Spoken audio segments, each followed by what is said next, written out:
Boa tarde, bem escolhida esta citação do meu livro, a introdução do meu livro, e que me prende desde logo a uma atitude muito concreta face àquilo que vocês trabalham aqui. Mas antes de entrar no tema, quero agradecer o convite do professor Márcio Capelli, da Universidade Metodista de São Paulo. É um gosto estar aqui convosco. Devo dizer que é com muito gosto que eu estou cá, graças ao professor Márcio Capelli, porque sempre recusei discutir o meu livro com teólogos ou com pessoas da Igreja Católica Portuguesa. Tive alguns convites. Inclusive, houve quem até me sugerisse uma discussão com o padre Tolentino, na altura. Eu sempre recusei. Porque acho que estava a fazer crítica literária e não teologia. E, além de mais, sentia-me desconfortável, porque os teólogos sabem mais do que eu, e eu não sabia responder às perguntas ou às questões que eles me iriam colocar. E esta, podem ter a certeza, é a primeira vez que eu me vejo nesta ingrata situação de falar da espiritualidade de Saramago num contexto como é o vosso, como é o desta tarde, em que teólogos ou estudantes de teologia estão aqui à minha frente e que me vão arrasar, com certeza, enfim, ou pelo menos vão pensar e não dizer algumas coisas em relação àquilo que eu irei dizer. Tu tens a primeira vez e, portanto, esta é de facto a primeira vez que eu trago este livro para a discussão nestes contextos. Começo por dizer, por citar o João Paulo II, já agora, que dizia que os europeus vivem hoje como se Deus não existisse. E tinha razão. Mas, no entanto, poder-se-ia acrescentar que isto acontece depois de eles terem vivido e matado como se Deus existisse.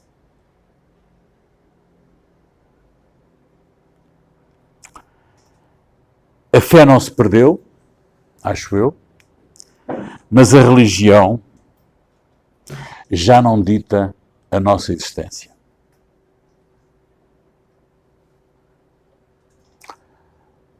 Acho que esta é a posição de princípio a partir da qual eu irei conversar convosco. Mas já agora, agarrando na frase que o professor Márcio citou, não sou crente nem descrente. Hoje em dia há uma tendência, dentro do agnosticismo, há uma tendência para a indiferença. Ser crente, ser não crente, ou afirmar não sou crente nem descrente, é de certa maneira colocar a questão quase num plano da indiferença. Ou seja, não sinto, aguentem, porque de facto não pensamos da mesma maneira, não sinto necessidade de Deus como uma hipótese explicativa da vida.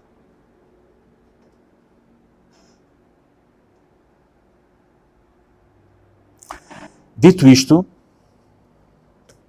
passemos ao Saramago, então, e à minha relação com o Saramago. Eu dei vários textos de Saramago na minha... eu sou professor aposentado. Portanto, da Faculdade de Letras de Lisboa, da Universidade de Lisboa, com certeza, mas aposentado. Quando me aposentei não foi não foi por limite de idade, mas sim por limite da paciência, porque a vida académica às vezes é muito, sobretudo nestes tempos, é demasiado perversa em muitos casos. Então, mas durante muitos anos, nos seminários de mestrado e doutoramento, enquanto nós tínhamos os dois níveis juntos, eu dava romances de Saramago e ficava sempre com a ideia, e os meus alunos também, porque os alunos, vocês constituem um laboratório para os professores. Muitas vezes nós estamos a experimentar abordagens convosco e ver como é que vocês reagem. Muitas vezes dei por mim a pensar com alguns dos meus alunos que de facto havia nos romances de Saramago que nós estávamos a estudar uma dimensão que não era propriamente a dimensão do ateu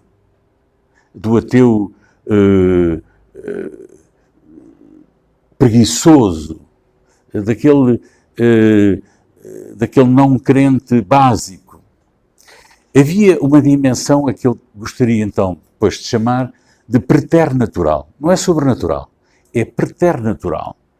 Ou seja, não sei se vocês conhecem muitas obras de Saramago, mas em todas elas, enfim, quase todas, pelo menos, há momentos em que as coisas acontecem devido a situações difíceis de explicar racionalmente. Por exemplo, a jangada de pedra. O que é a jangada de pedra? É a Península Ibérica, Saramago é um iberista, Portugal e Espanha deviam estar juntos, etc. E a Península Ibérica separa-se da Europa e vai a flutuar pelo Atlântico e tal. Mas separa-se como? Porque há uma mulher espanhola, Joana Carda, que agarra numa vara e nos Pirineus, que liga a Península Ibérica à Europa, ao resto da Europa, França, traçam um risco no chão. Naquele momento, aquele chão dá origem a uma separação da Península Ibérica do resto da Europa. Estamos no domínio literário da alegoria, sem dúvida. Mas estamos também perante uma percepção que não é estritamente racional do acontecimento da separação. No mesmo romance, há um conjunto de pássaros que esvoaça estranhamente em torno das personagens que, entretanto, andam, depois quando a jangada de pedra, que é a Península Ibérica, anda pelo Atlântico, há um conjunto de pássaros que estranhamente anda a rodear as personagens. Qual o significado daqueles pássaros? O significado é aquilo que nós quisermos que seja, porque o Saramago não explica, mas tem uma espécie de transracionalidade no próprio acompanhamento da natureza, aqueles pássaros, dos seres humanos que procuram a felicidade dentro da jangada de pedra. Blimunda, Memorial de Convento. Blimunda capta as vontades humanas para fazer subir a passarola que é criada pelo padre Bartolomeu Lourenço de Gusmão. Conhecem esta história da passarola do Memorial do Convento? Não vou contar cada vez que mas é uma mulher que tem o poder de captar vontades. E dá essas vontades ao padre cientista que quer fazer voar a passarola, que as coloca dentro de uma esfera e que são essas vontades que a Blimunda capta com o olhar, e se ela estiver em jejum, porque se não estiver em jejum já não capta, portanto, todas as manhãs ela come um pedaço de pão para não captar a vontade e a alma do companheiro dela, Baltasar Sete Sóis. O que é isto? É a alegoria literária, com certeza, mas é uma dimensão transracional que nós encontramos na ação desta Blimunda. Não vou falar de mais romances, mas em todos os romances há situações do mesmo tipo. Então, a questão surgiu-me. Não será que nós estaremos perante o privilégio de algo que não é explicável, que existe oculto na relação entre os homens no sentido de ser humano, há algo que existe oculto na relação entre os homens e que não é explicável pela estrita racionalidade? Esta é a primeira interrogação. A segunda é o interesse de Saramago pela história religiosa da Europa. Qual é o primeiro título dele? Terra do Pecado. Léxico religioso. Qual é o segundo livro dele? A Segunda Vida de Francisco de Assis, onde ele põe Francisco de Assis a regressar e a ajudar os pobres e a ser perseguido por ajudar os pobres. Qual é o outro livro que se segue? In Nomine Dei, uma peça de teatro que tem a ver com os anabatistas de Münster no século XV. Depois, o Evangelho segundo Jesus Cristo. Depois, Caim. Quem estivesse de fora pensava, bom, mas isto é um homem religioso, altamente religioso. Não, isto é um homem altamente ateu. Eu ainda há pouco dizia ao meu colega que nós podemos abandonar o cristianismo, mas o cristianismo não nos abandona. E isto passou-se com o Saramago. O Saramago é o melhor exemplo, aliás, ele nunca negou isso também. É o melhor exemplo, de facto, o cristianismo não nos abandona. Mas ele olha para o cristianismo com um olhar humano, demasiado humano. E vê Jesus, eu não consegui dizer aquilo que vos vou dizer agora, que é, não consigo dizer justificadamente no texto, no meu livro. É quase como um alter ego do Saramago. Mas Jesus é uma espécie de emblema daquilo então que finalmente eu achava que poderia ser a espiritualidade ou a realização da espiritualidade laica do Saramago. Deixem-me vir para aqui. Vários foram os autores que olharam para esta tendência do Saramago, nomeadamente brasileiros, como sendo um autor altamente religioso por estas razões. Não. Não há religiosidade em Saramago. Ele não é um homem religioso. Para isso, era preciso que ele fosse crente. Esta é a minha leitura. Era preciso que ele fosse crente. Ele não é crente. Mas é um homem altamente espiritual que se revê designadamente em figuras espirituais do cristianismo, como Francisco de Assis, como Jesus e como algumas outras figuras que contrariam a história terrível de assassinato da Igreja Católica ao longo dos séculos.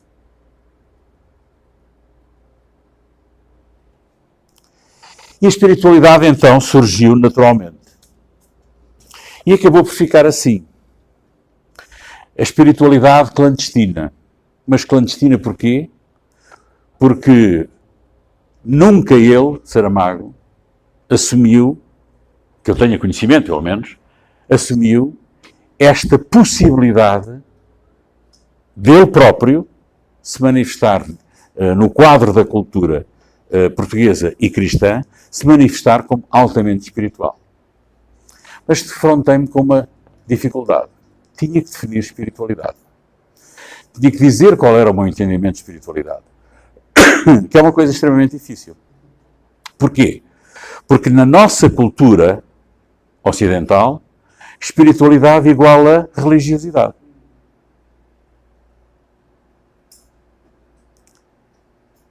Eu, quando, em outras ocasiões de congresso, etc., que falava disto, chamavam, sobretudo os meus colegas italianos, ficavam incomodados porque para eles religiosidade é espiritualidade e espiritualidade é religiosidade.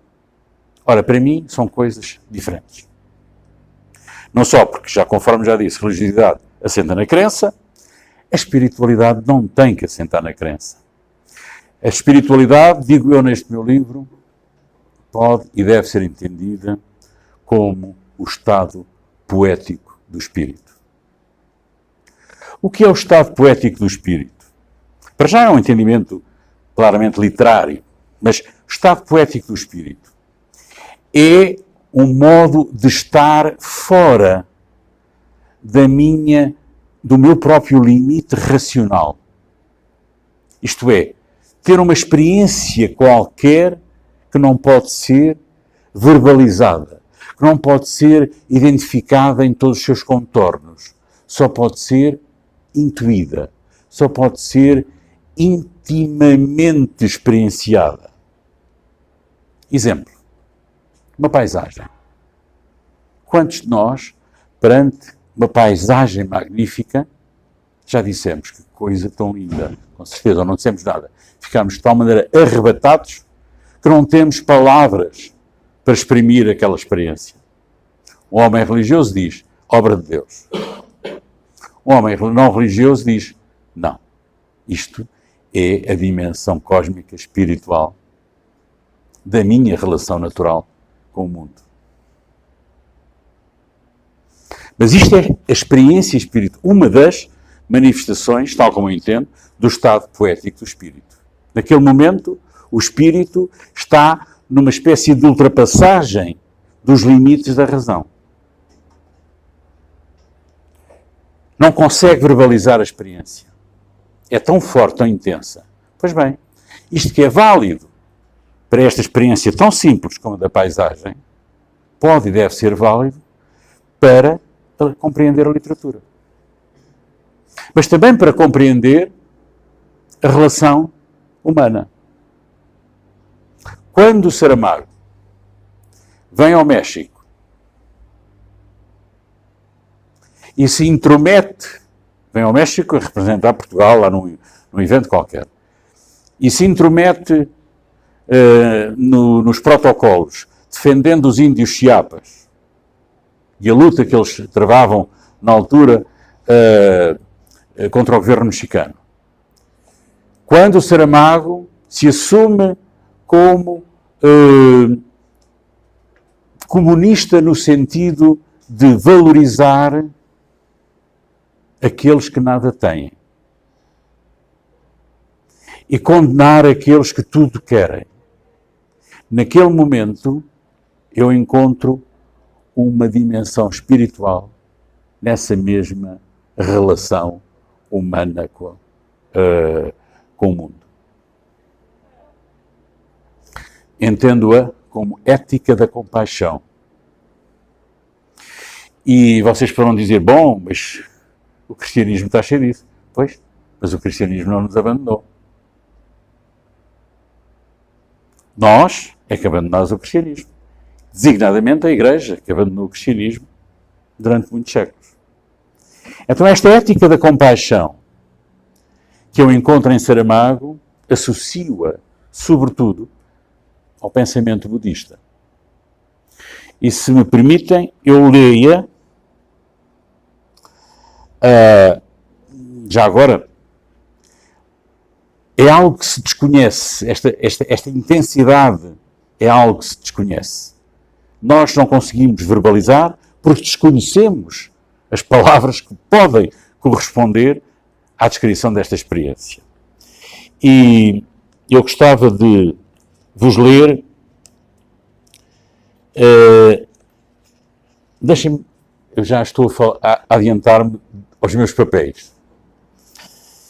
Já lá vou, já vos cito a passagem que me interessa, mas quando eu disse que era também válido para compreender a literatura, dou por mim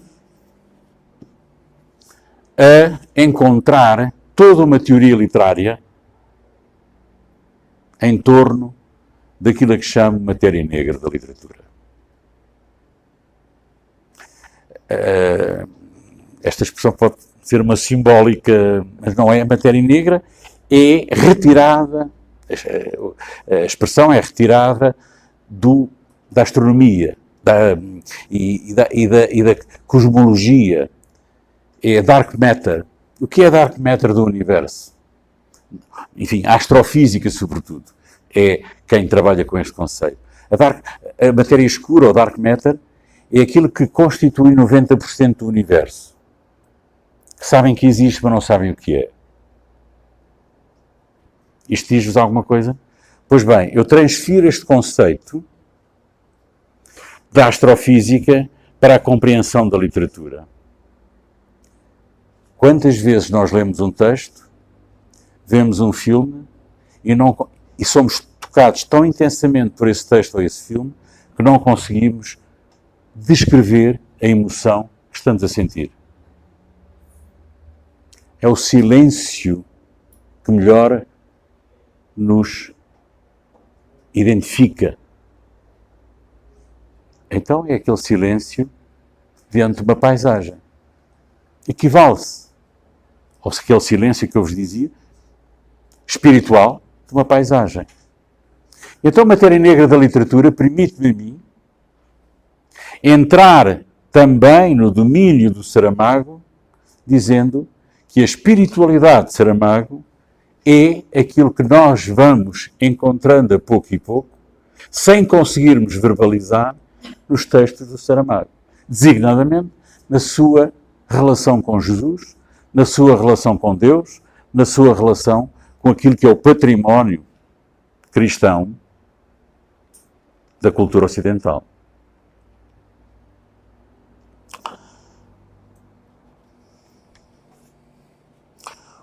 Os dois romances bíblicos de Saramago, o Evangelho segundo Jesus Cristo e Caim, que desencadearam polémicas atrás de polémicas, eu só gostava de vos ler as 5 definições de Deus que o Saramago nos foi propondo ao longo do tempo. E depois falamos a partir daí, se quiserem. Ainda não acabei, mas retenham estas 5 definições de Deus.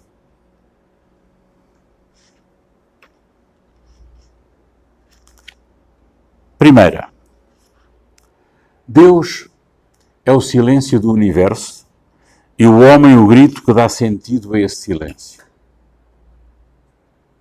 Eu repito.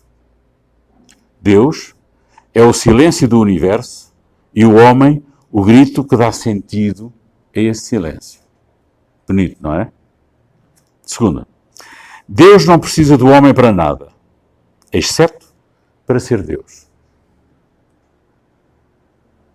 Terceiro, cada homem que morre é uma morte de Deus.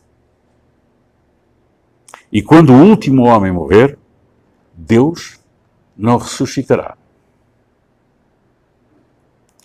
Quarto, os homens, a Deus, perdoam-lhe tudo. E quanto menos o compreendem, mais lhe perdoam. Quinto, Deus, 2 pontos. Um todo arrancado ao nada, por quem é pouco mais que nada. Digam-me que teólogo é que conseguiria chegar a esta 5 definições de Deus. Impossível. Porque há aqui uma presença humana tão forte na configuração de Deus que Deus só existe porque o homem existe. Faz com que Deus só exista porque o homem existe. Não é um ateu preguiçoso que faz isto. É um ateu que se interroga sobre a Deus como possibilidade, Deus como construção do próprio homem.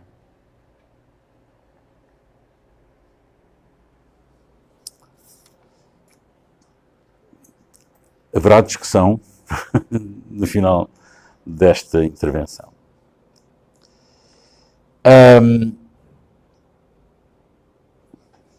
Isto faz-me, a mim próprio, como alguém que se quer encontrar em todo este conjunto de situações culturais.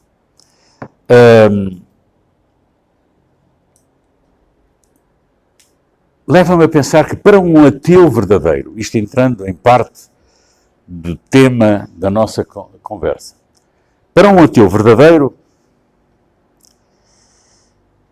é necessário não só negar a existência de Deus, mas igualmente recusar a sua não existência.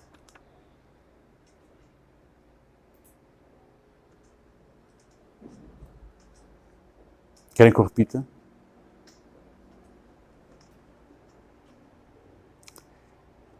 Focando o tema, parte do tema da nossa conversa. Para um ateu autêntico, verdadeiro, que é aquilo que eu julgo que o Saramago não é,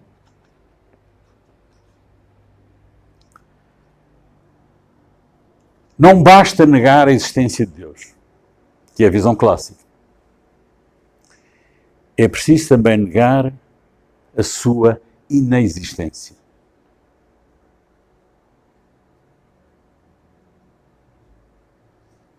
Deus é um não assunto. É um não assunto.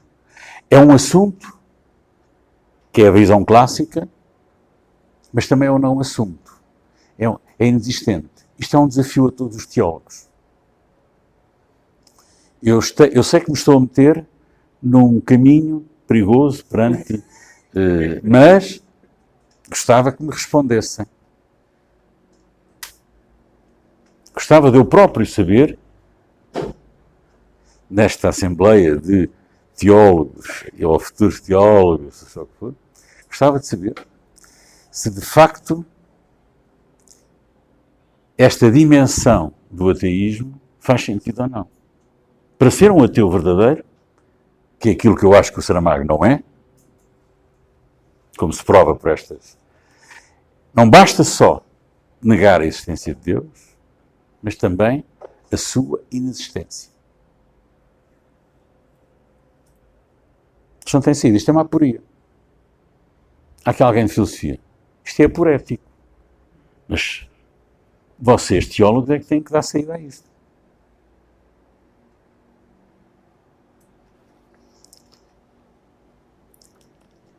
Eu vou ajudar um bocadinho, citando um teólogo, psicólogo, filósofo francês, talvez conheçam, Jean-Yves Leloup,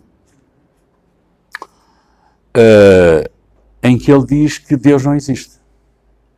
Teólogo, Deus é. Deus é. Querem que eu leia a passagem que é interessante do Jean-Yves Leloup? Querem? E que me ajuda a situar, ajudou-me a situar, mais uma vez, o modo como Saramago acaba por clandestinamente. Eu não me interessa se ele estaria ou não de acordo comigo. Francamente, estou. E provavelmente eu não estaria de acordo comigo. Mas é-me indiferente. Ele, quer dizer, ele era um homem inteligentíssimo e provavelmente dizia, está bem, com aquele ar desplicente, está bem, pronto, está bem, com certeza. Mas não me interessa, francamente, a opinião dele. Então diz este teólogo francês, psicólogo e filósofo. Deus não existe. Ele é. Se Deus existisse, então ser-lhe-ia preciso, como a tudo quanto existe, deixar um dia de existir. Por isso todos os deuses investidos pelas nossas cegas adorações de existência são ídolos. O verdadeiro Deus não existe. E qualquer apropriação do verdadeiro, entre aspas, é uma fábrica de ídolos, por vezes mortíferos e perigosos. O meu Deus não é o teu Deus. E em nome deste Deus que se tem, todos os crimes são permitidos. Se Deus existe, todos os crimes são permitidos. E é isto que acontece. Isto é uma réplica do Dostoiévski, que dizia, se Deus não existe, então todos os crimes são permitidos. Porquê? Porque não há a sanção moral. Mas isto é uma réplica, é um diálogo com o Dostoiévski. Se Deus existe, todos os crimes são permitidos. E é isto que acontece. Lembrem-se do que aconteceu ao longo da história do cristianismo da Igreja Católica. É em nome de Deus que eles assassinaram, torturaram, mataram.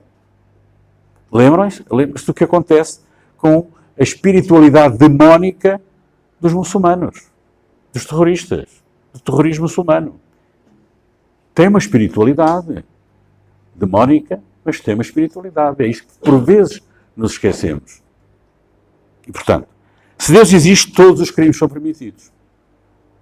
E é isto que acontece. Se não fossem cometidos em nome de Deus, certos crimes não seriam possíveis. O homem não chegaria a inspirar ao homem tantos horrores, tantas valas comuns e tantos massacres de inocentes. Felizmente, Deus não existe. Tudo o resto existe.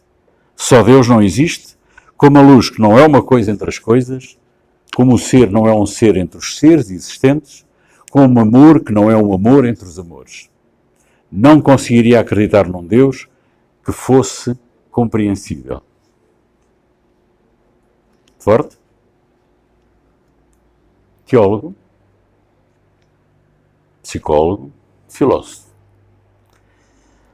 É este Deus que não existe, mas que eu encontro clandestinamente a operar na espiritualidade do Saramago.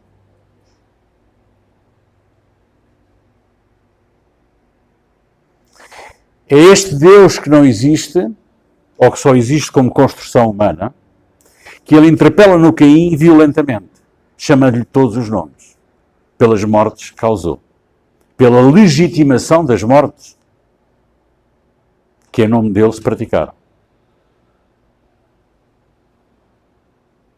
E que Jesus, no Evangelho segundo Jesus Cristo, inocentemente, quase como uma criança que está a perguntar a Deus e ao diabo, naquelas... inocentemente pergunta ao Pai, faz as perguntas, mas porquê isto? Porquê isto? Porquê? E são 5 páginas em que o Saramago descreve os crimes cometidos em nome de Deus. E Jesus pergunta, mas porquê é que vai acontecer isso? E Deus, deixa-te lá disso. Responde-lhe assim, deixa-te lá disso, não faças perguntas que ainda é cedo.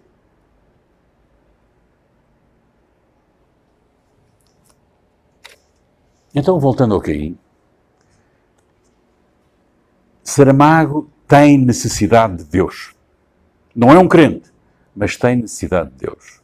Só que o Deus de Saramago é um Deus literário. Alguém que se torna uma possibilidade moral que não serve os homens.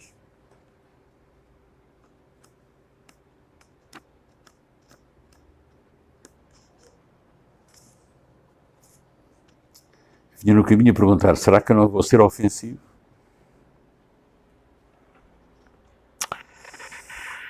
Sabem onde é que eu vejo isto? No Evangelho segundo Jesus Cristo.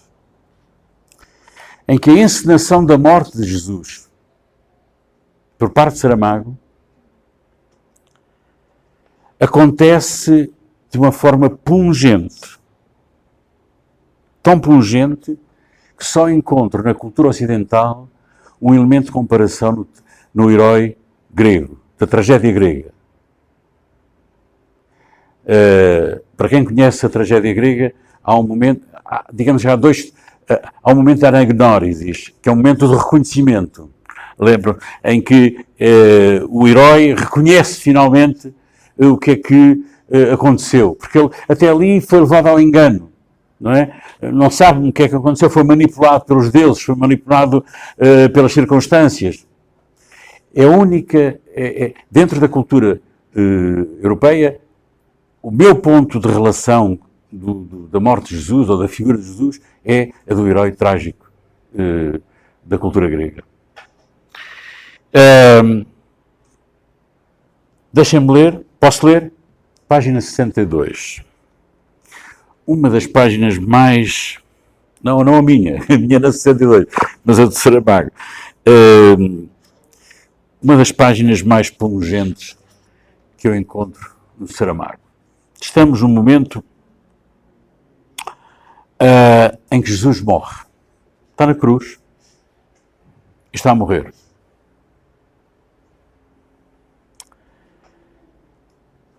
o que nós vamos ter Deus usou o seu filho como um instrumento de morte.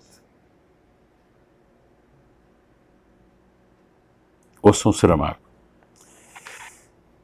Tem um patos, há um patos nesta passagem que impressiona-me sempre. Jesus morre. Morre e já o vai deixando a vida. Quando súbito o céu por cima da sua cabeça se abre, de par em par, e Deus aparece vestido como estivera na barca. Na barca era uma situação de romanesca mais atrás. E a sua voz ressoa por toda a terra, dizendo: Tu és o meu filho muito amado. Em ti pus toda a minha complacência. Então Jesus compreendeu que viera trazido ao engano. Como se leva o cordeiro ao sacrifício. Que a sua vida fora traçada para morrer assim desde o princípio dos princípios. E subindo à lembrança o rio de sangue e de sofrimento que do seu lado irá nascer e alagar toda a terra, chamou para o céu aberto, onde Deus sorria. Homens, perdoai-lhe, porque ele não sabe o que fez. Depois foi morrendo no meio de um sonho.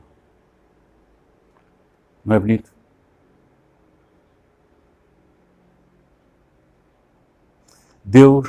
Deus utiliza o seu filho como um instrumento de crime da humanidade.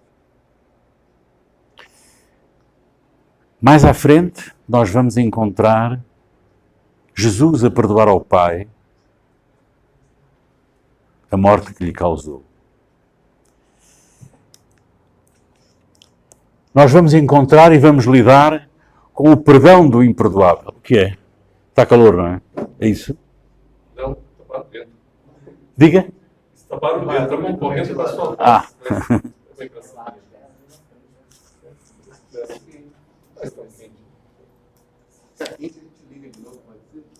Sim, pode ligar.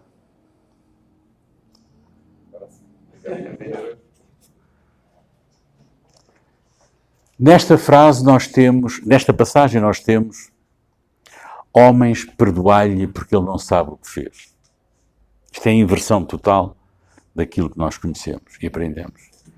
Mas reparem, esta é a lição mais sublime que um homem como Saramago nos pode dar sobre Jesus. É que Jesus pede o perdão do imperdoável. O perdão só faz verdadeiramente sentido quando nós perdoamos aquilo que não tem perdão.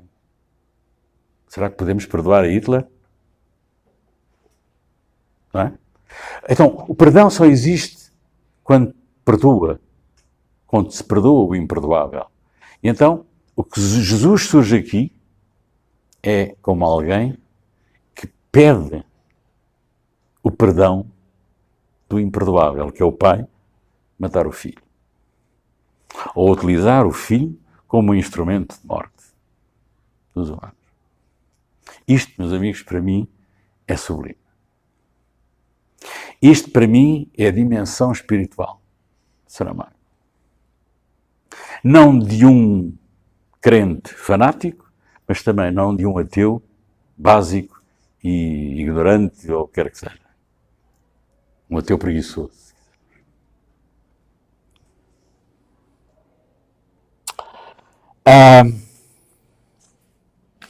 Para terminar, já vem, em quê? Meia hora? 35, 40 minutos?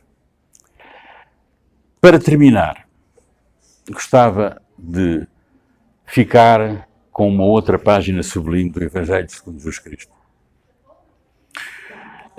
E que tem a ver com tudo isto que eu acabei de referir e mais alguma coisa. Designadamente, eu há pouco dizia que não me atrevia a dizer que Jesus era o alter ego de Saramago. Mas atrevo-me a dizer que Jesus é, para Saramago, uma espécie de amigo, de companheiro de estrada.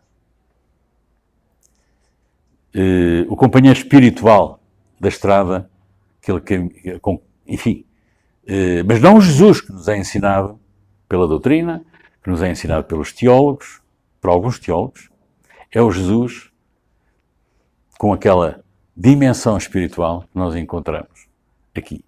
E que sobretudo, aqueles católicos básicos e católicos ou cristãos mais dogmáticos não conseguiram entender. E fizeram aquela guerra tremenda ao Saramago, que todos nós conhecemos. Mas que alguns homens da Igreja conseguiram perceber perfeitamente. Um deles, brasileiro, o padre Leonardo Boff, um outro, o padre Magela.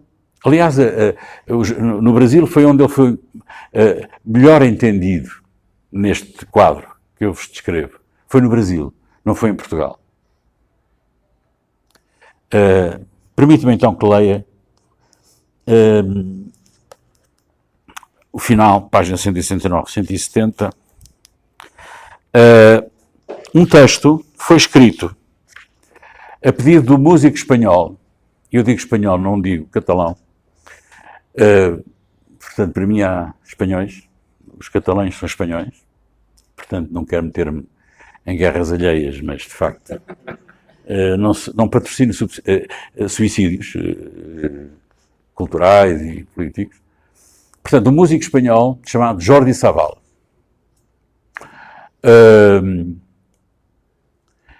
E foi pedido a vários autores que escrevessem um texto que ilustrasse uma peça do Haydn, Joseph Haydn, que era em latim, uma vez o meu latim ainda sai certo, Septem verba Christi in cruce, as últimas palavras de Cristo na cruz. Isto é a peça do Haydn, escrita a peça musical em 1786, e então o Saramago escreve um texto intitulado As 7 Palavras do Homem. Eu vou ler-vos a parte final.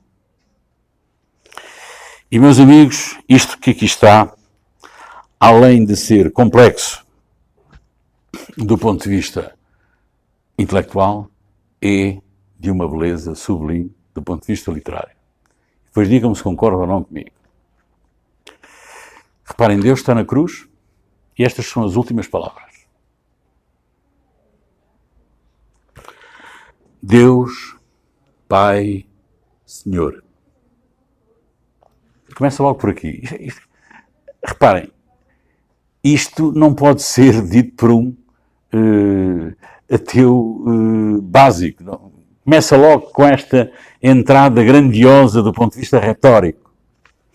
Deus, Pai, Senhor, nas tuas mãos entrego o meu espírito, que a carne que o continha, essa ficará agarrada a este madeiro, enquanto o que de mim resta não for levado ao túmulo, donde ao terceiro dia ressuscitarei, se forem certas as palavras que puseste na minha boca, para que as ouvissem os que me seguiam. Censurou-me Pedro, que me chamou de parte e disse, Deus te livre de tal, uma coisa assim nunca te há de suceder.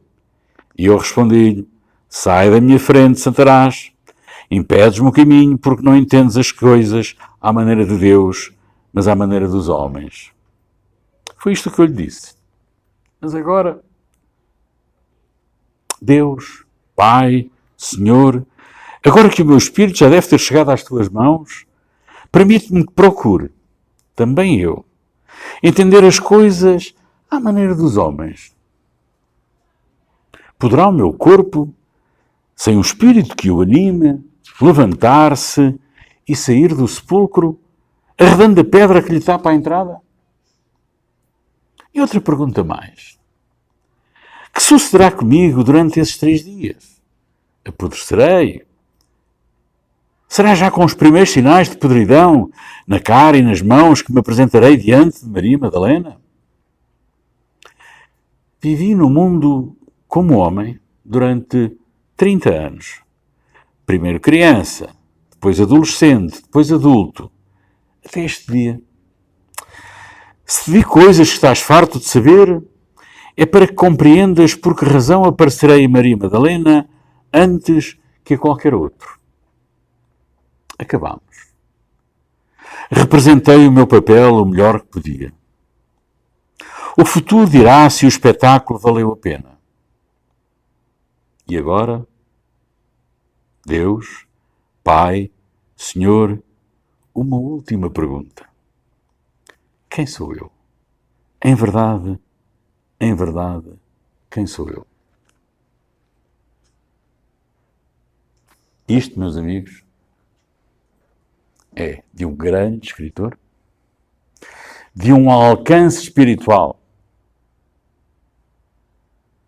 que não se confunde com alcance religioso, de um alcance espiritual raro em qualquer literatura. Portanto, muito obrigado por me ouvirem, espero que não tenha sido ofensivo, enfim, pelo menos estimulante de alguma coisa. Muito obrigado.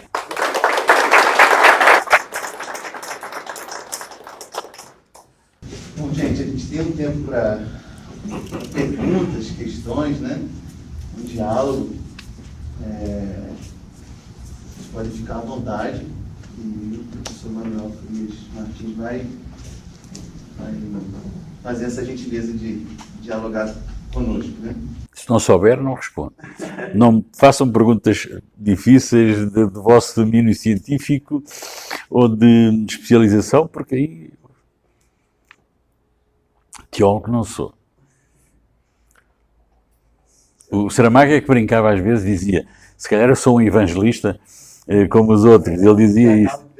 Acabo teólogo, né? É que ainda acabo teólogo, exatamente. Eu já sou. Façam um favor. Bom, eu queria, na verdade, agradecer, assim, e dizer o quanto eu acho importante, na verdade, pensar, pelos estudos literários, a própria literatura como uma espécie de exercício espiritual, não é isso? E uma provocação a partir dessa última passagem que você leu. Há poucos dias esteve aqui conosco um outro professor, amigo, né? O professor Marcos Lopes, lá da Unicamp, e ele citou um professor, enfim, que foi um dos fundadores do curso de estudos literários lá, que dizia assim que, no fundo, a literatura, ao contrário do que algumas pessoas pensam, né? Teria um papel de nos reconciliar com uma identidade fundada numa espécie de essência, de ontologia, mas ao contrário, né? Ela teria, assim, no fundo, uma espécie de provocação quando nos coloca diante de situações, né? Como essa que o Saramago nos coloca aqui, que no fundo nos mostra a precariedade da nossa identidade enquanto sujeito. Então, seria pensar uma espécie de espiritualidade nesse sentido, uma literatura como um exercício espiritual, que no fundo nos conscientizaria não de uma identidade, mas de uma precariedade da nossa própria identidade enquanto sujeito.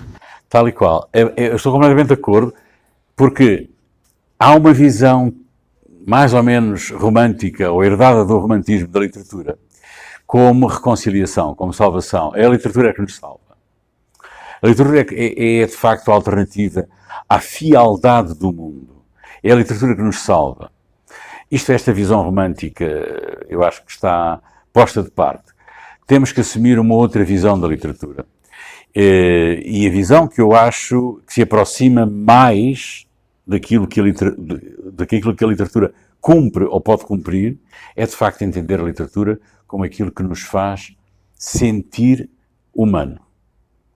Com todas as nossas contradições, com todos os nossos conflitos, com o bem e o mal, com aquilo que é o negativo e o positivo da natureza humana em luta permanente.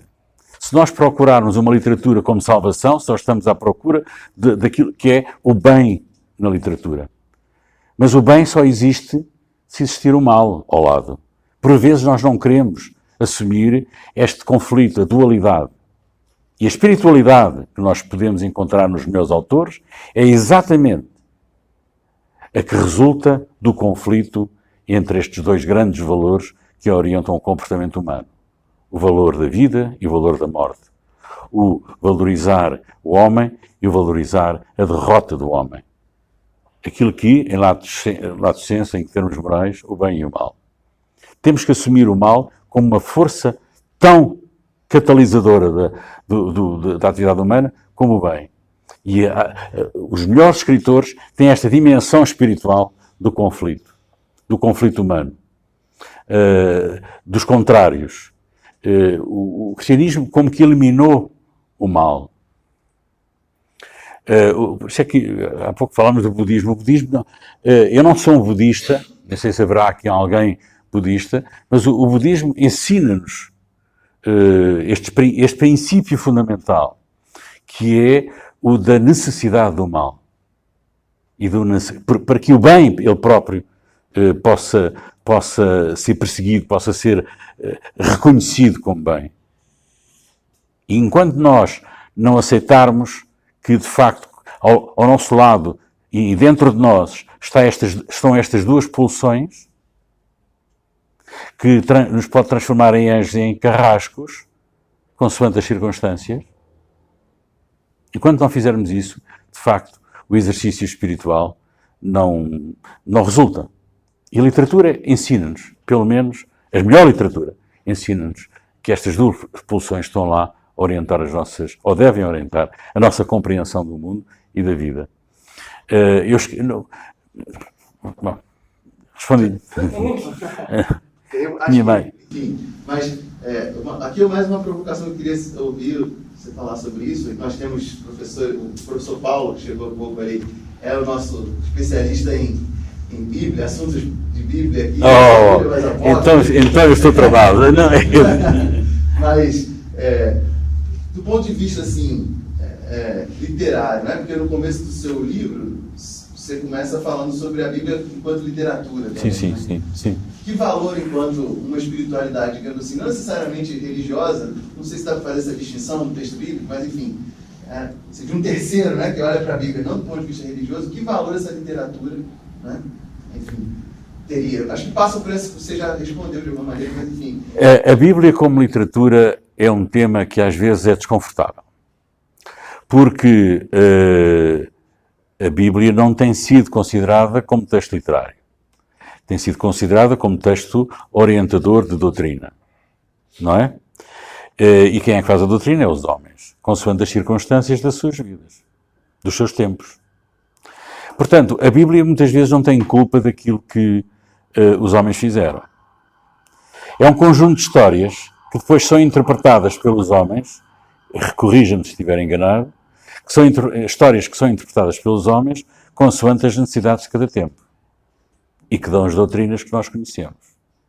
Mas a própria Bíblia, e o Saramago dizia que era um manual de maus costumes, não é? Lembra? Ele dizia isto. De facto, a Bíblia é um dos textos mais... O Paul Ricoeur, que nós estávamos a falar há pouco tempo, o Paul Ricoeur tem...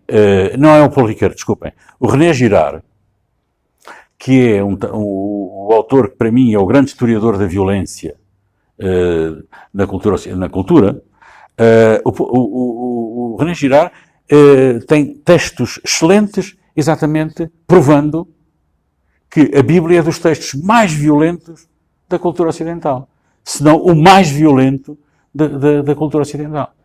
Há cenas terríveis, a começar por aquela cena quase incompreensível de Deus que manda matar o Abraão matar o filho. Que Deus é este? Que racionalidade é esta? Depois vêm os homens tentar a exegese, dizendo Deus quer isto, Deus quer aquilo. Eu sei lá o que é que Deus quer. Eu sei o que é que aqueles homens dizem que Deus quer, mas eu não sei o que é que Deus quer. Portanto, estas histórias constituem um dos pilares do imaginário literário ocidental. Um dos pilares. O outro é a Odisseia, que é outro pilar em que assenta a cultura literária do Ocidente. E se vocês forem ver os modelos narrativos do Ocidente, encontram, no caso de modelos narrativos derivados da Odisseia, o prolongamento, a descrição tudo é descrito ao pormenor, tal como o Homero faz na Odisseia. Pelo contrário, depois temos uma outra vertente que sai do pilar bíblico, em que nada é explicado, ou pouco é explicado, é tudo deixado em suspenso, como acontece no texto bíblico. Porquê que o Abraão faz aquilo? Sei lá, mas dá uma boa história, não é? Faz aquilo? Não, porque é que Deus diz que o Abraão... E a Bíblia está cheia de histórias destas. Portanto, este é outro pilar da cultura literária do Ocidente. Estes dois grandes pilares.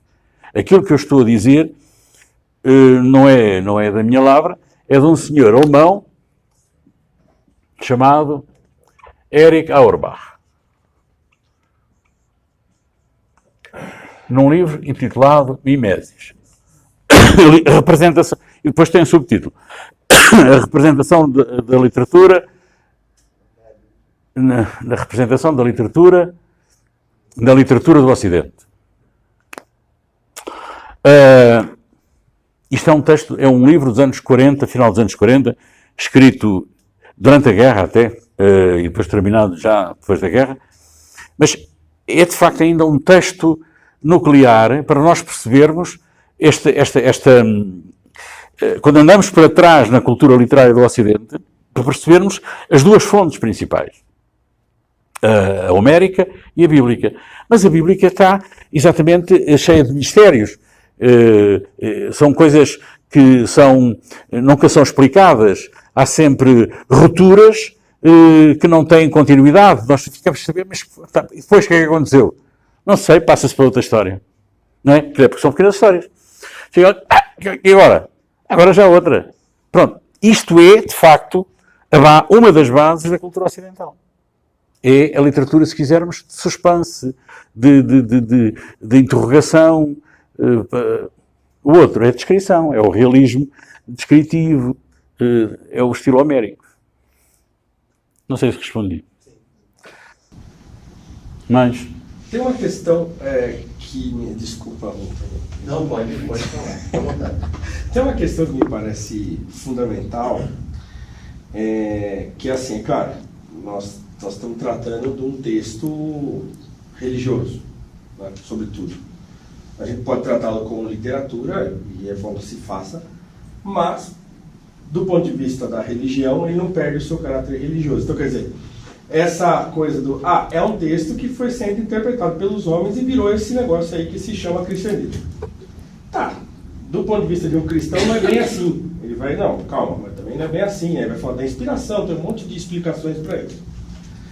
Porém, quando o Saramago toma esse tipo de liberdade literária, me acende um alerta da fronteira da conceção. Porque, por exemplo, quando eu vejo um ateu ao estilo dostoievskiano, ele não me parece um ateu absurdo. Né? Ele não é propriamente um ateu. Pois é. O Dostoiévski. Mas quando o Saramago inverte desse modo, homens perdoem, ele não sabe o que faz. Até onde eu posso, por exemplo, eu como cristão, até onde que eu posso lhe conceder essa concessão literária? Porque isso me parece uma blasfêmia do ponto de vista cristão. Eu posso achar legal, literariamente é bonito e tal, mas eu posso me escandalizar. E não só propriamente porque eu sou um ignorante, mas porque isso fere frontalmente... Era o que eu dizia. Aquilo que eu... Exatamente. Não é nem o meu caso, assim, eu acho muito bacana e tal, mas fere, né, de fato, frontalmente a doutrina. Então, tá bom, é uma concessão literária, mas tem um limite, né? Porque eu posso dizer, por exemplo, Satanás é muito bacana. Aí viraria absurdo, aquilo que o C.S. Lewis faz nas cartas do Diabo a Seu Aprendiz. Aí você percebe que é uma ironia aquilo. Mas parece que o Saramago não está ironizando. Então, até onde que a gente pode esticar essa corda sem aquela história? É uma pergunta excelente, excelente. Há duas questões. A primeira é o texto bíblico. Lembro-me a segunda, eu vou-lhe já dizer que eu esqueço-me.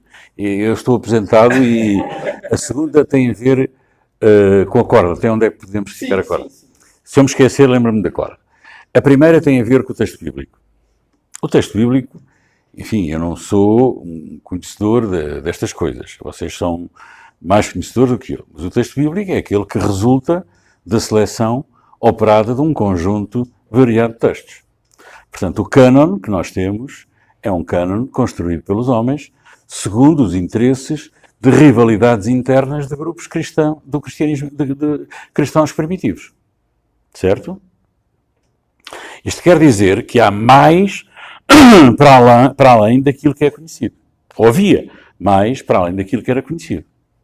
De tal maneira, quando os cristãos se matavam uns aos outros no século IV, V e depois no século VI e VII, que se matavam, os grupos cristãos eram lutas de morte, era pela pureza da doutrina. Cristo já tinha ficado lá atrás. Cristo nunca escreveu nada. Nunca escreveu nada.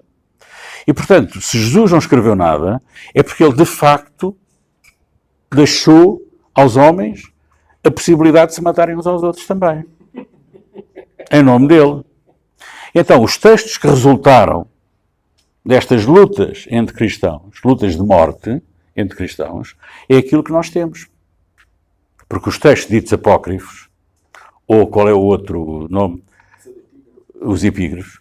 Epigráficos. Epigráficos ou epígrafos? Epígrafos. Tenho que corrigir. Eu dizia epigráficos. Eu escrevi epigráficos. Pode ser as duas coisas. Esses textos, se calhar, traziam-nos uma outra mensagem de Jesus. Uma outra mensagem de Jesus, que não esta. Adoro esse negócio. Adoro esse negócio. Pronto, mas os textos... Nada assim, ó. Cabeça dentro d'água.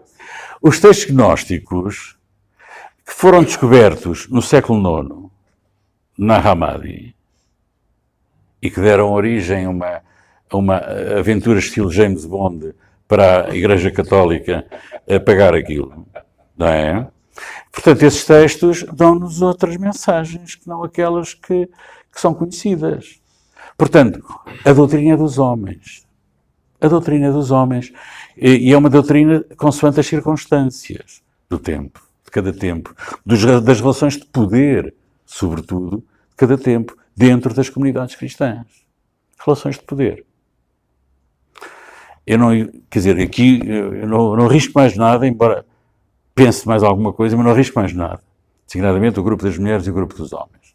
Depois de Jesus ter desaparecido. Mas estas são outras histórias. Qual era a outra questão? Mas isso, de certo modo, Portanto, responde a segunda a questão. doutrina... De onde a gente pode, até onde a gente pode esticar. Mas antes da corda, a doutrina é uma doutrina dos homens. Nós não podemos, de facto, invocar a doutrina como sendo algo que emana de um Deus construído pelos homens. Não podemos fazer essa ligação. Não está tudo feito, mas é a altura também de revermos aquilo que está feito. Porque aquilo que está feito levou a mortes de milhares de seres humanos. Mas levou também à construção. Está bem, mas uma coisa uma mão não apaga a outra. Quer dizer, são as duas, se calhar, necessárias, exatamente devido à pulsão as duas pulsões, uma negativa e outra positiva, mas uma não apaga a outra. É uma construção humana, todos aqueles textos, em função das relações de poder da altura. Quanto à corda, o que tem a literatura de fascinante é que não há corda nenhuma para ela. Por isso é que a literatura tem sofrido, ao longo do tempo, todos os efeitos do autoritarismo, ou religioso, ou político, ou ideológico, tudo quanto é autoritarismo, ou ligação autoritária do poder, seja o poder religioso, seja o poder político, seja o poder ideológico, tudo o que seja relação de poder se manifesta contra a dimensão mais subversiva, mais agitadora da literatura, que não tem limites para a representação. A literatura não tem limites. Por isso é que ela é, no caso de Saramago, uma vez no debate com o Tolentino, na televisão, não sei se viu, o padre Tolentino, hoje cardeal Tolentino, enfim, foi debater com o Saramago, e o Saramago fez mal em debater com ele e em debater depois com o Padre Carreira das Neves na televisão. Mas seja como for, foi debater. E o Tolentino dizia algo semelhante àquilo que me está a dizer. Sabe qual foi a resposta do Saramago? Com aquele ar paternalista que ele tinha. Meu caro Tolentino, se fosse aqui há uns anos atrás, eu estava metido na prisão e estava a ser torturado e estava a ser queimado no Terreiro do Paço. O Terreiro do Paço era a praça onde faziam os autos de fé. Que há uns anos atrás eu estava a ser excomungado logo e a ser queimado no Terreiro do Paço. Quando não era no Terreiro do Paço, era no Rossio, ao pé da Igreja dos Dominicanos, Igreja de São Domingos. Portanto, já não sei para quê. Excomungado. O Saramago não foi excomungado. Também, para ele, era indiferente. Mas não foi excomungado. Mas andou perto disso. O Vaticano fez o possível por cortar todas as vias de reconhecimento dele como escritor. Mas não excomungou ele, mas excomungou um teólogo que eu admiro imenso, que ele admirava imenso, que era o Hans Küng. Conhecem? Teólogo alemão. Que ele, Saramago, admirava imenso. É o homem que escreveu, é o homem que quase fundou, e foi um dos fundadores do Parlamento das Religiões, escreveu a declaração, que é uma declaração magnífica de entendimento dos homens de várias religiões, o entendimento a partir de princípios básicos comuns a todas as religiões. Mas bem, este homem foi excomungado. Um teólogo. Portanto, em nome de quê? Eu não sei. Em nome de Deus? Então é o Deus que o Saramago invetiva no Caim. Portanto, não sei mais o que ia dizer. Mais. Diga. Professor, desculpa, eu cheguei atrasado, não vou ler ver o senhor, mas eu vejo depois que o Vitor está gravando, depois eu vejo no vídeo. Eu tentar fazer uma pergunta para o senhor. Eu gostei muito quando você falou da luta entre os opostos, né? Parece que o Heráclito de Efésio foi o primeiro a teorizar, digamos assim, acho que no fragmento 40 e pouco, ele vai falar digamos assim, a luta entre os opostos como um princípio regulador da realidade. Exatamente. Não tem como fugir disso.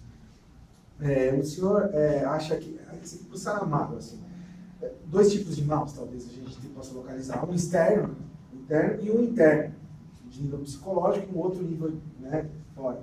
Em Saramago a gente teria esses dois tipos, essas dualidades do externo, do interior para o centro teria esses dois movimentos de mal, de luta entre opostos, e depois eu queria que o senhor falasse um pouco sobre a admirável posição política do Saramago, que o senhor deve ter conhecido ele muito, né? Vamos lá ver. Isto, até agora, o exterior e o interior. Eu entendo o exterior, assim, colocado dessa maneira, o exterior pode ser muita coisa. O interior sabemos nós que são as pulsões que existem dentro de nós. A pulsão de vida, a pulsão de morte, eros, thanatos, aquelas coisas todas que nós sabemos. E que são ou não resolvidas e que formatam a nossa personalidade consoante são ou não resolvidas estas pulsões. O modo como nós as fazemos coexistir ao longo da nossa vida até chegar ao momento em que a solução aparece e já não pensamos mais nisso. Quanto ao exterior, o exterior são as forças do poder.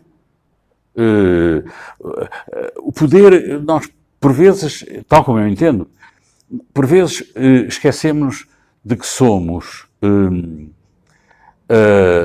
em certa medida, marionetas das circunstâncias, e as circunstâncias são relações de poder, poder político, poder ideológico, poder material, poder religioso, entendendo o ideológico também como religioso, posso lá colocar o ideológico.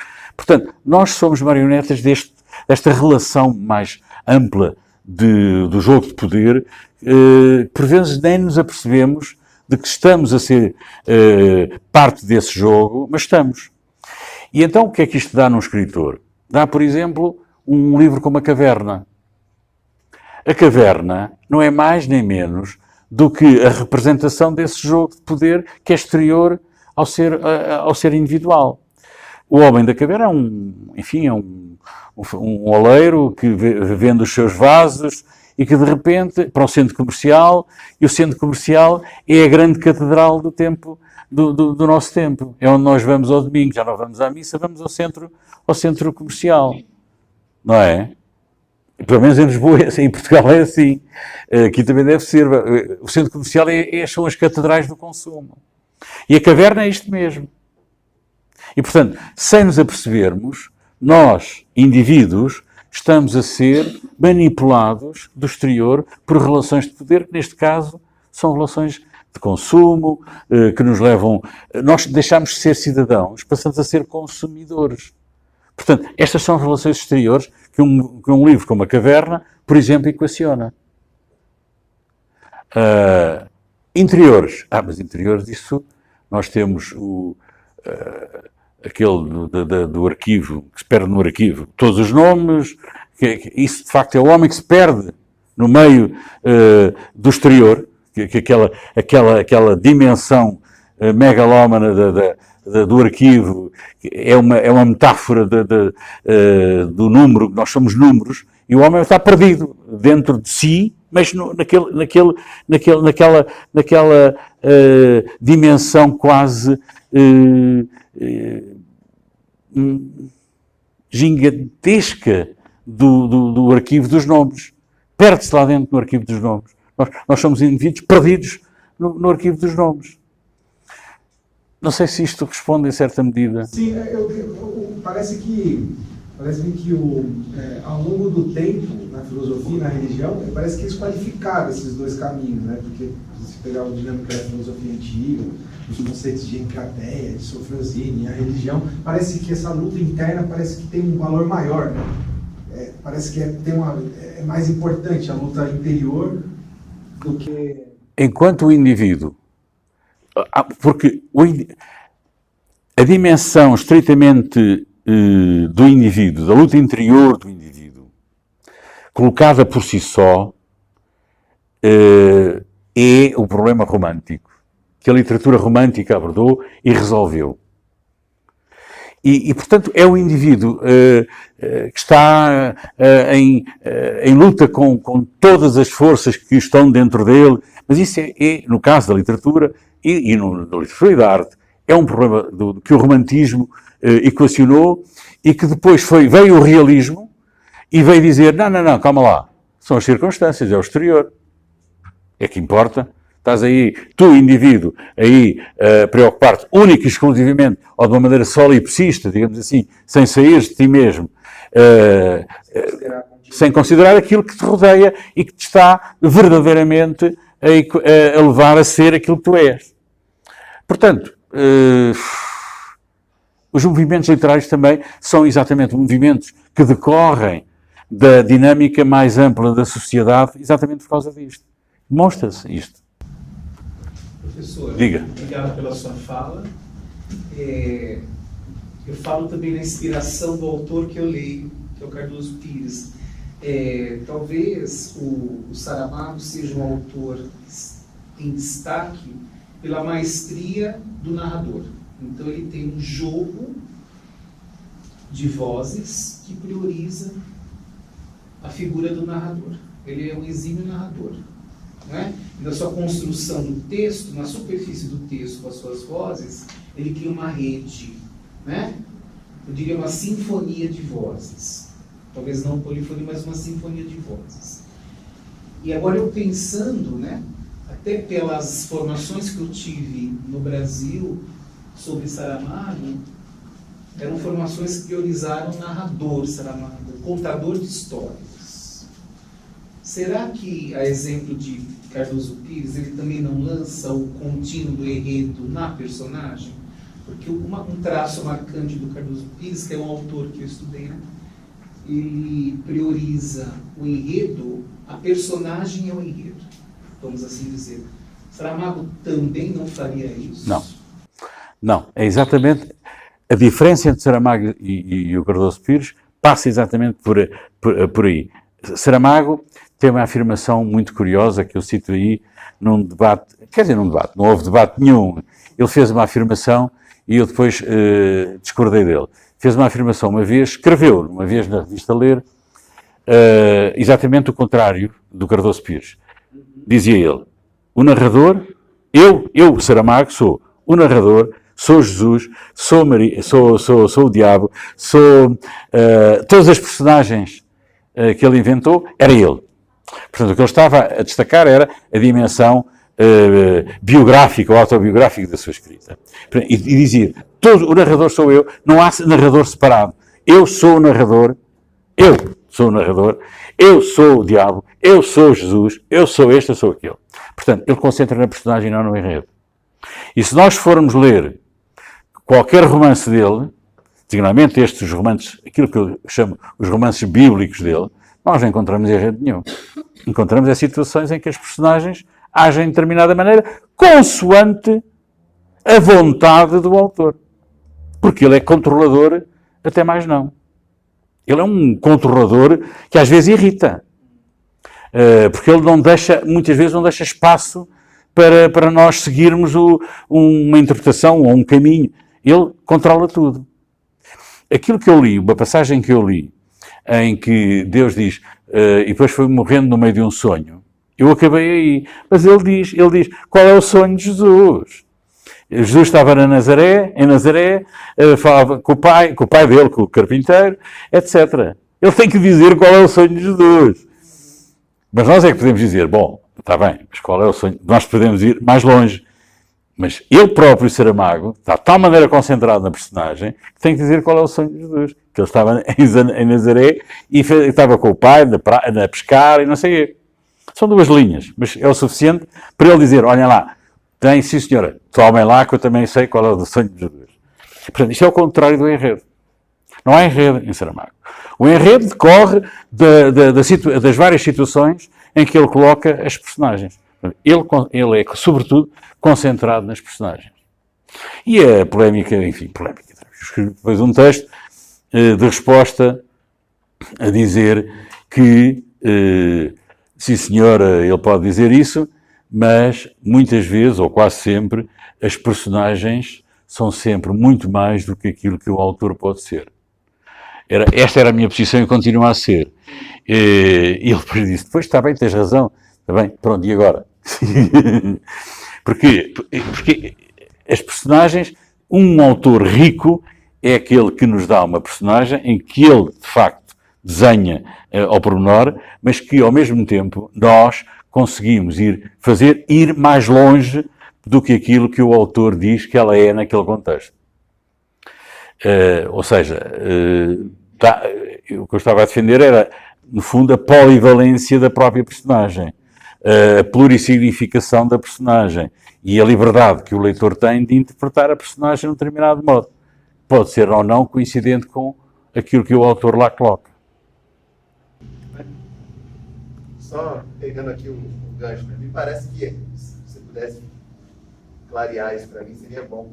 Me parece que esse tipo de afirmação do Saramago está dentro de uma tentativa de dizer eu sou responsável por aquilo que eu escrevo. Sim, sim. Então não há nesse sentido assim uma distinção entre a literatura, entre a estética e a ética, né? Absolutamente. Tal e qual. Tal e qual. Exatamente. Ele deu sempre a entender, julguem os meus livros e ele julga-me a mim também. Por isso, ele quando diz a Igreja Católica está a condenar-me, não está a condenar, ele não diz está a condenar os meus livros, ele diz sempre está a condenar-me, porque exatamente ele nunca se separou da ética das suas personagens.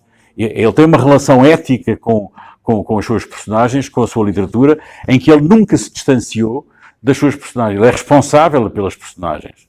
Exatamente porque ele diz, eu sou Jesus, eu sou o narrador, eu sou Maria, eu sou isto, eu sou aquilo. Pronto, é tudo. Eu queria parabenizá-lo pela sua apresentação. Muito obrigado. E pela sua perspectiva. Mas eu queria dizer que, como professor de exegese bíblica, eu uso o Saramago em sala de aula para mostrar que a forma da ficção ajuda a entender a história. Sim. E a descentrar o dogma. Porque Absolutamente. nós somos aqui basicamente dogmáticos, então o senhor fica à vontade para falar mal do dogma. Porque eu li essa novela em 2000, no ano 2000. Então, há muito tempo eu posso estar comentando aqui. Mas, por exemplo, quando Saramago faz com que José, que é de fato pai de Jesus, né, porque começa tudo com o pós-8, né, de forma até crua, né, dogmático, ele mostra então que José tem um sonho recorrente de que ele cavalga, não é isso? Girando no ar uma espada e que vai matar o filho. Sim.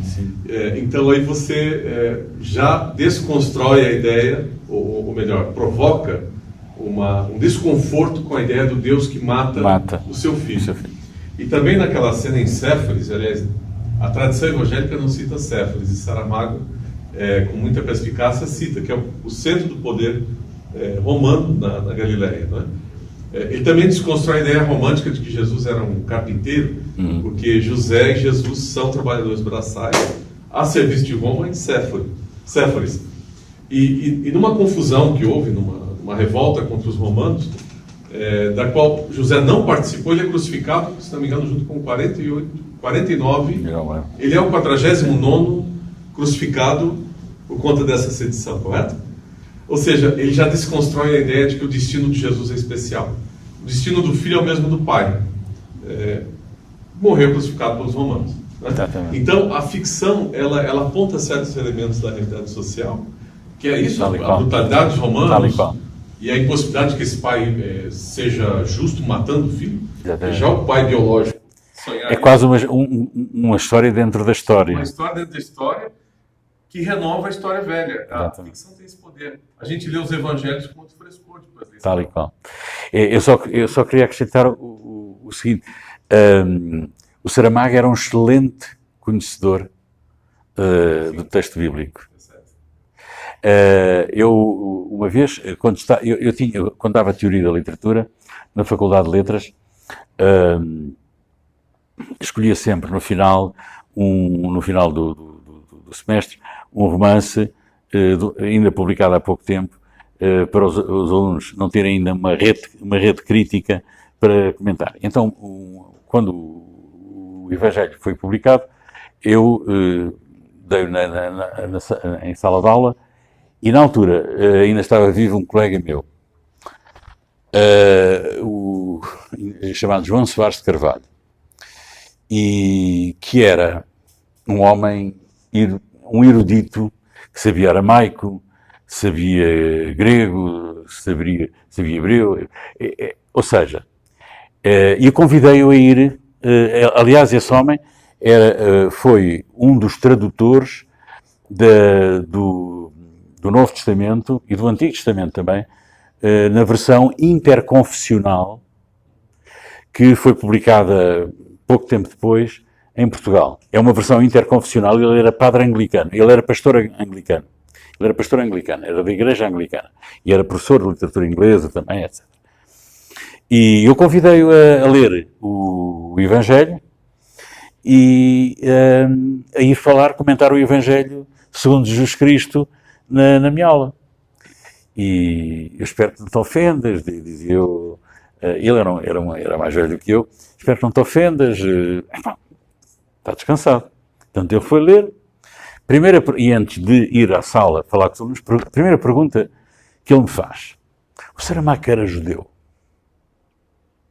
É que há situações, meras situações do cotidiano, designadamente na postura das mulheres, o modo como as mulheres se sentavam,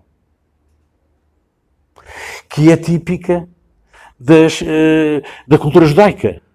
Ou seja, o Saramago acabou, e depois ele disse várias coisas durante a aula, mas isto, o Saramago acabou por captar o espírito das situações em que se envolvia como escritor, designadamente, no caso do Antigo Testamento, no caso do Novo Testamento, as situações que eram situações literárias, mas que eram situações reais, que tinham a ver com a cultura bíblica e com a cultura dos próprios judeus.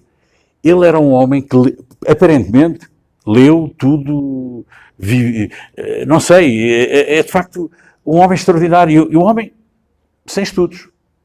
Sem estudos superiores nem inferiores. Aquilo não passou da instrução primária e pouco mais, andou ali numa escola profissional, mas era, de facto, um devorador de livros e, sobretudo, um homem que captava intuitivamente logo o que importava para a situação que ele poderia descrever mais tarde num romance. E era um leitor da Bíblia, talvez um leitor mais dedicado do que outros que nós conhecemos.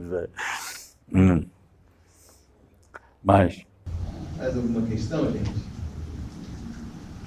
Se não, eu queria agradecer ao professor Manuel Freire Martins, mais uma vez. Ele fez a gentileza de trazer assim, os livros, né? Como eu disse, então vocês podem encostar na biblioteca, não teria como trazer muitos, até porque a bagagem hoje, vocês sabem, né? É cara. Eu queria terminar aqui com uma fala dele, na verdade. Eu tive a oportunidade de escutá-lo na entrega do prêmio Saramago, e a última frase do elogio ao autor, na ocasião que ganhou o prêmio, que foi o Afonso Reis Cabral, um romance, inclusive, chamado Pão de Açúcar, sobre uma transexual brasileira assassinada no Porto, né, na cidade do Porto, no ano de 2006. É um romance que ele pega as lacunas, né, da história e vai preenchendo, assim. E aí, uma das últimas frases, se eu não me engano, a última desse quando nós estamos a falar de literatura, não é só de estamos literatura, a falar de muito mais do que só literatura. Nunca é só de literatura que falamos. Nunca é só de literatura que falamos. Exatamente. Então eu acho que... e o Saramago era um autor em que, enfim, essa ideia estava muito presente. Exatamente. Nunca nós estamos falando só de literatura. Estamos falando da vida quando nós estamos falando de literatura. Enfim, então, mais uma vez, muito obrigado. Queria muito gosto. agradecer. Muito gosto. Eu é que agradeço também terem-me ouvido e espero que não tenha sido... Disse a verdade, disse o que penso, não me censurei e, portanto, espero que pelo menos vocês não tenham ficado, enfim, zangados comigo.